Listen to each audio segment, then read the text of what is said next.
Ternyata ada 5 alasan mengapa gagal bayar di aplikasi Indosako itu aman 100% di tahun 2026. Nah, ini penting banget buat teman-teman yang telat bayar di aplikasi Indosako. Oke, jadi aplikasi Indosako ini kan pinjol yang legal ya. Jadi mereka ya pasti mentaati aturan yang ada gitu. Itu kayak alasan pertamanya. Jadi alasan pertama kenapa gagal bayar di aplikasi Indosako itu aman ya karena mereka itu aplikasi yang legal. Otomatis kalau aplikasi yang legal itu mereka pasti mentaati aturan yang sudah dibikin sama OJK gitu. Jadi ini alasan pertama kenapa kita seharusnya bisa tenang meskipun telat bayar di aplikasi Indosako.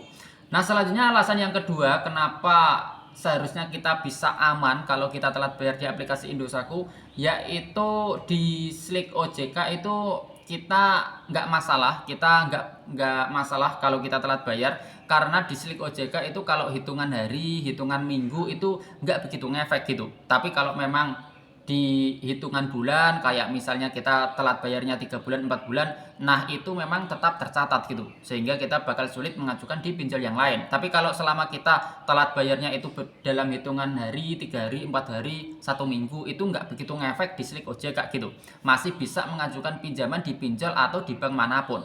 Nah, faktor yang ketiga kenapa Galbay di aplikasi Indosako itu aman di tahun 2026, yaitu faktor debt collector. Nah, terutama debt collector lapangan, karena untuk debt collector lapangan sejauh ini untuk aplikasi Indosako mereka masih belum menurunkan gitu. Jadi mereka masih belum menerjunkan debt collector lapangan, entah karena budget mereka yang terbatas atau karena angka gagal bayar yang masih rendah, itu juga ya mungkin menjadi alasan mereka belum menerjunkan debt collector lapangan gitu.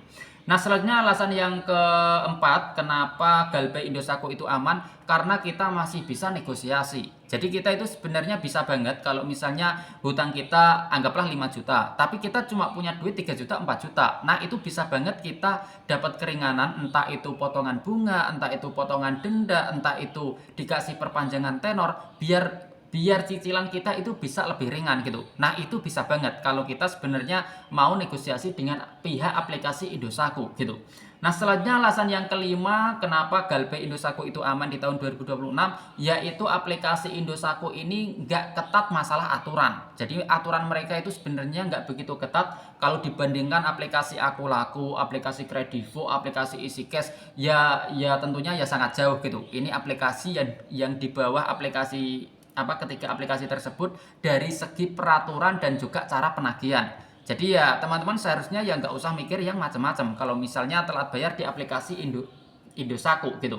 Karena mereka ya pertama nggak ada DJ lapangan, kedua mereka tidak menyebarkan data nasabah, ketiga mereka kalau penagihan lewat telepon, lewat WhatsApp itu ya nggak ada kata-kata kasar gitu. Jadi nggak ada makian, nggak ada gertakan.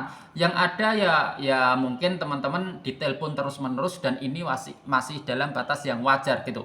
Jadi kalau ada pinjol yang minjemin dana terus nasabahnya telat bayar terus ditelepon terus-menerus, ya memang itu prosedur yang mereka lakukan gitu. Jadi teman-teman nggak usah khawatir, semuanya baik-baik saja kalau teman-teman telat bayarnya di aplikasi Indosako.